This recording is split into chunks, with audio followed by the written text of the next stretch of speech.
E aí, pessoal que segue meu canal, mais um vídeo aí para vocês. Antes de trazer o conteúdo, pedir a gentileza aí de se inscrever no canal, quem não é inscrito, deixar o seu like, comentar à vontade, pode cornetar, deixar sugestões, tudo mais. Em breve eu vou trazer mais conteúdos diferentes para vocês, como eu havia dito, né?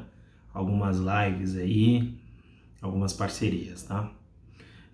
Por enquanto vamos seguindo nesse formato mesmo, trazer para vocês a análise da Copa do Brasil. O Zebra passeou aí na Copa do Brasil durante a semana, alguns times aí ficaram pelo caminho, né? Trazer mais o foco aí nos paulistas. O Santos, como eu havia dito, teve uma vida mais fácil aí contra o Cianorte, ganhou o jogo aí tranquilo de 1-0, levou o jogo ali meio no banho-maria, conseguiu fazer 1-0 com o Marcos Guilherme, um belo gol do Marcos Guilherme aí. Então o Santos classificado para as oitavas de final, vida tranquila aí pro Peixe. Espero o sorteio aí na próxima semana. São Paulo deu um susto aí nos seus torcedores, né? Tomou um gol do 4 de julho aos 30 segundos do primeiro tempo. 30 segundos, rapaziada. 30 segundos aí. Deixou o coração São Paulino, os coraçãozinhos São Paulino aí meio aflitos, hein? Mas logo pôde pôr o seu futebol em campo aí. No primeiro tempo mesmo virou para 3-1. Resultado que já garantia a classificação. Em segundo tempo aí o físico fez a diferença, o futebol e o físico na técnica, a diferença técnica é muito grande do time do 4 de julho para o São Paulo, então o São Paulo impôs aí, fez um elástico 9-1, é isso mesmo, rapaziada, 9-1, o resultado foi esse. Por mais que o 4 de julho é bem inferior tecnicamente, mas é um resultado que chama atenção, né? 9-1 não é qualquer dia que você vê um resultado desse no futebol. E o São Paulo fez o que tinha que fazer mesmo, né? Muita gente fala assim, pô, um exagero 9-1 e tal, com meio com certa pena do time do 4 de julho. Eu acredito que não, acho que a melhor forma de respeitar um time é você jogar bola, cara. É você não passar o pé por cima da bola, fazer firula, é você meter gol. A diferença ali no campo, você ser profissional e fazer gol. Foi isso que aconteceu. O resultado é justíssimo, né? Não tem o que falar. São Paulo também espera aí o resultado do sorteio que pode acontecer na próxima semana, né? Então aí alguns pontos a melhorar ainda tem o São Paulo, né? Não vou mentir, eu fiquei um pouco assustado quando eu liguei a TV, saí do serviço, liguei a TV, já tava 1-0. Acabei pegando, não peguei o comecinho do jogo, liguei ali, uns 3, 4 minutos, já tava 1-0. Eu falei, ué, como assim 1-0? Mas o 4 de julho veio com uma escalação ousada até, né, para se jogar fora de casa, quis encarar o São Paulo de igual para igual, saiu ganhando aí com erros da zaga, com o erro da zaga ali, erro do Léo, do Miranda, mas logo o São Paulo já entrou na partida de volta e conseguiu um resultado expressivo. É o 4 de julho, repito, mas não é todo dia que você faz 9-1.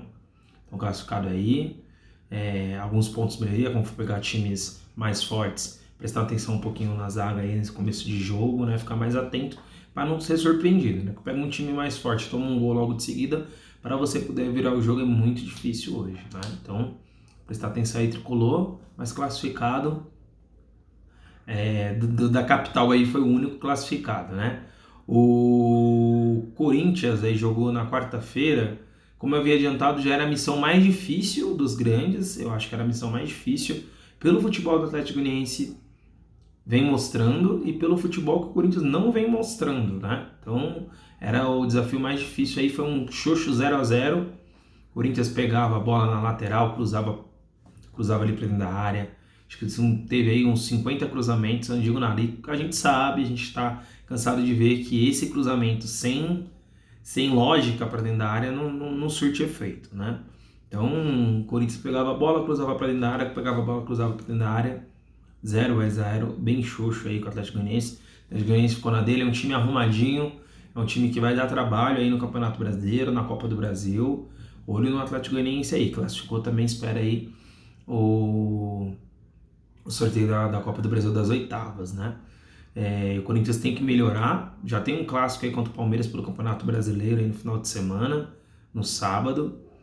Como eu havia dito, o Silvinha vai ter trabalho com esse time, porque é um elenco curto, é um elenco que tem alguns medalhões que já estão com idade avançada, o Jô já não é o mesmo, o Gil já não é o mesmo, o Fábio Santos também já não é o mesmo, então é um elenco assim que precisa se reforçar, senão vai ter muito trabalho. Só sobrou o Campeonato Brasileiro aí pro time, se não abrir o olho, pode ser que vem aí sofrer bastante na temporada, né? A gente sabe que é futebol, a gente sabe que eu quebrei a cara e falei que o Palmeiras passaria fácil pelo CRB, logo já falo desse jogo, mas pela lógica o Corinthians vai brigar pelo meio de tabela. Alguns dizem que vai brigar para não cair, eu acho que não, acho que tem muito time pior que o Corinthians aí para cair, mas vamos ver, né? Futebol é complicado, não dá pra gente analisar assim, ter uma projeção muito grande. A gente analisa, mas na prática ali é bem diferente, né? Passando para outro jogo aí, o jogo do Palmeiras. Esse jogo eu acho que foi o mais surpreendente de todos aí. Porque o Santos a gente sabia que ia passar, o São Paulo começa a tomar um susto aí no comecinho do jogo, a gente sabia que talvez passaria pela fragilidade do 4 de julho, né? O Corinthians a gente sabe que teria uma vida mais difícil pelo bom time do Atlético Goianiense. Agora o Palmeiras, cara, o Palmeiras abriu o placar, abriu vantagem lá no primeiro jogo, 1-0 contra o CRB no Nordeste, né? Em Alagoas. Chegou no Allianz Parque, não vou mentir, mandou no jogo, né? Teve mais de 30 finalizações aí, mas o jogo acabou 1-0 pro CRB, um tempo normal. E aí o Palmeiras foi pro drama dos pênaltis. Sabe que o Palmeiras já teve dificuldade aí nos pênaltis na disputa do terceiro lugar no Mundial, na Recopa Sul-Americana, o Palmeiras teve dificuldade. A Recopa aí do Brasil também teve dificuldade, não conseguiu ganhar, então já vinha de 3 resultados negativos nos pênaltis. E chegou contra o CRB, não foi diferente. Não sei se por incompetência dos seus batedores, trauma aí das outras disputas de pênaltis, mas fato é que o CRB surpreendeu.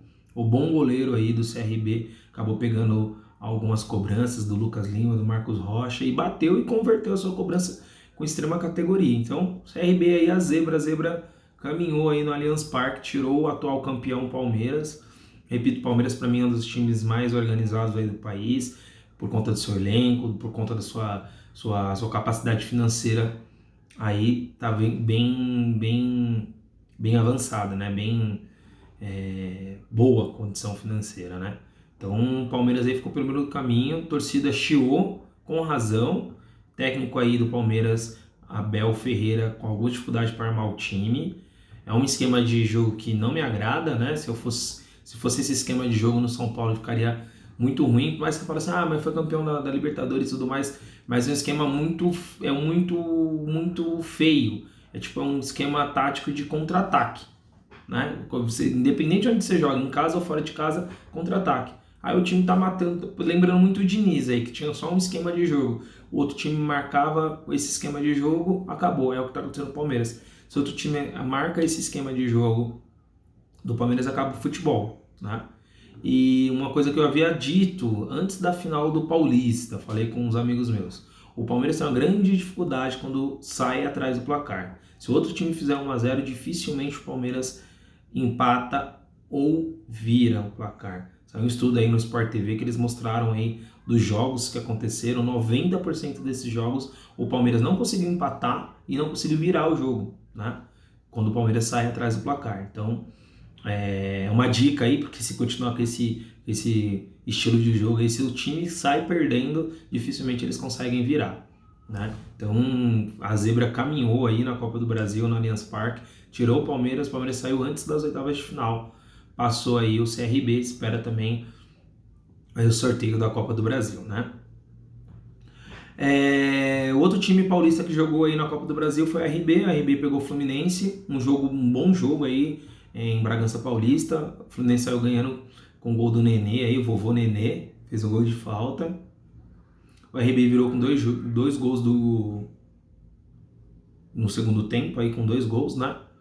Virou o jogo, mas mesmo assim não conseguiu passar, porque a diferença do Fluminense no primeiro jogo foi de 2-0, o RB só conseguiu fazer 2-1 no segundo tempo. Então o Fluminense passou, o RB ficou pelo meio do caminho.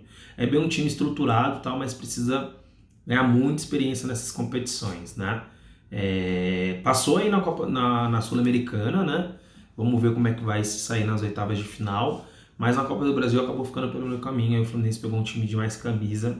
O Fluminense passa, o RB fica, né? Essa foi a análise aí dos jogos do meio de semana. A gente vai colocar estender um pouquinho aqui para outras zebras que aconteceram, né? O Cruzeiro ficou pelo meio caminho. O Cruzeiro aí é o ex-campeão, o maior campeão aí da Copa do Brasil. Acabou perdendo para Juazeirense na Bahia. Tomou um gol aí no finalzinho. Tinha ganho o primeiro jogo de 1-0. Juazeirense virou, fez 1-0 também. E nos pênaltis aí brilhou a estrela do goleiro de 40 anos da Juazeirense aí. Pegou duas batidas aí. O Cruzeiro ficou pelo meio caminho.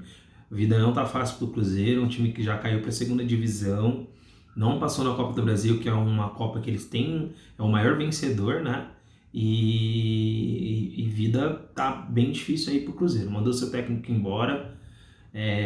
Esse ano aí vai ser bem difícil pro Cruzeiro voltar para a Série A, hein? Muita gente diz que o Cruzeiro não volta para a Série A. Inclusive, perdeu os jogos da Série B aí, né? Tá na zona de rebaixamento da Série B. Então, eu torço aí para a recuperação do Cruzeiro, porque é um time que não deveria sair da Série A. Na verdade, assim, os grandes times do Brasil, por mais que a gente tenha aquela brincadeira, quando o Palmeiras, o Corinthians acabou caindo para a segunda divisão, mas não é bom esses times na segunda divisão. Analisando friamente, é bom que esses times grandes do Brasil fiquem na primeira divisão, para dar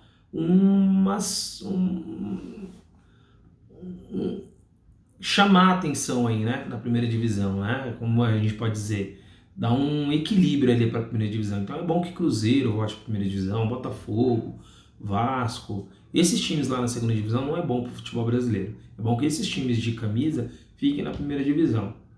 A gente brinca, zoa o rival, todo mundo fala que se São Paulo cair vai ser a melhor coisa para os rivais e tal. Mas, na verdade, tem que torcer para que esses times de camisa fiquem na primeira divisão para sempre chamar a atenção do futebol brasileiro. O futebol brasileiro, repito, a Liga Brasileira é uma das mais competitivas, a gente não sabe quem vai ganhar. Por mais que Palmeiras e Flamengo são mais estruturados, é o que acontece. É onde um campeonato onde o CRB pode ir lá e beliscar uma vaguinha, né? Na próxima fase da Copa do Brasil. Dificilmente você vê isso lá fora. Acontece uma vez ou outra, mas aqui no Brasil é mais comum acontecer, né? Outra zebra que aconteceu foi na quinta-feira. O Internacional havia ganho o jogo do Vitória em Salvador, chegou no Beira-Rio, saiu perdendo aí pro Vitória, empatou com o Vitória, só que tomou 2 gols em seguida, tava com 1 a menos. Acabou o jogo aí até com 2 a menos, Vitória passou, o Inter ficou. Então você vê aí que na Copa do Brasil aconteceu algumas zebras e o sorteio acontece na próxima semana e aí você vê como é esse futebol, né? Como é o futebol brasileiro. Acontece muitas surpresas aí, a Copa do Brasil, muita gente falou que voltou a ser raiz, né? Porque passou vários times aí do Nordeste, Juazeirense, ABC... O Vitória da Bahia não é considerado um time pequeno, acredito que não é um time pequeno. Na verdade, nenhum time do Nordeste a gente considera pequeno, a gente considera de menor expressão no âmbito nacional, né? Teve a polêmica aí do jornalista aí do Estádio 97 em chamar os times do Nordeste de lixo. Cada um tem sua opinião, cara, mas assim, eu acho que a gente tem que colocar que os times do Nordeste têm a sua grandeza. Eles são de menor expressão no âmbito nacional, porque tem menos títulos nacionais, né? Mas cada time tem sua grandeza. Posso chamar aqui o time X ou A de time pequeno. Acho que tem maior expressão e menor expressão. A gente sabe que no Nordeste aí muitos times estão se estruturando. Bahia tem uma ótima estrutura, tem um projeto para 2030 aí ser uma grande potência. Se vai dar certo ou não, a gente não sabe, mas o projeto já está alinhado lá. Fortaleza hoje já é um time consolidado na primeira divisão, um time que disputa campeonato internacional aí, sul-americana. Hoje, são 2 rodadas, é cedo dizer, mas é o líder do Brasileirão. Então, Fortaleza aí está com um grande projeto também. Ceará já se mantém na primeira divisão há algum tempo também, é um time aí do Ceará que se mantém. A gente torce aí para a volta do Vitória, porque é um time que sempre dificultou para os times grandes aí no Nordeste. Finalista do Campeonato Brasileiro contra o Palmeiras também. Então a gente torce aí para a volta do Vitória para a primeira divisão. Então é isso, pessoal. Essa foi a análise aí do meio de semana aí da Copa do Brasil. A zebra passeou bonito. Acho que os times que ficaram pelo caminho têm que reaver o conceito. Agora chegou a notícia aí que foi mandado embora o técnico do Inter. Agora o Inter ele tem que contratar um técnico que não vai poder mais mudar de técnico no Campeonato Brasileiro, né? Na temporada ele não vai poder mais mudar de técnico, porque essa é a nova regra aí da CBF, né? Então mandou seu técnico embora o Miguel Ángel Ramírez não vai poder contratar mais um técnico, não vai poder mudar mais no ano, né? Isso é uma boa para não ficar esse vai e vem de técnico, né? Mas esses times que ficaram pelo meio caminho para times de menor expressão, como o Palmeiras para o CRB e o Inter hoje para o Vitória, que hoje o Vitória é de menor expressão, tem que reaver os conceitos no futebol, né? A gente viu que faltou um pouco a mais aí para os times poderem passar. Não foi um acaso, não foi simplesmente um acaso que aconteceu. São times que vêm devendo futebol. Final de semana tem rodada do Brasileirão. Talvez eu volte na segunda com um novo vídeo. Com análise aí, tem jogos difíceis, tem clássico, Palmeiras e Corinthians, tem São Paulo e Atlético Mineiro. O Brasileirão pegar fogo aí no final de semana, né? Copa América, chatice da Copa América, vai começar aí no sábado. A gente que gosta de futebol, pra gente é mais um futebol, né?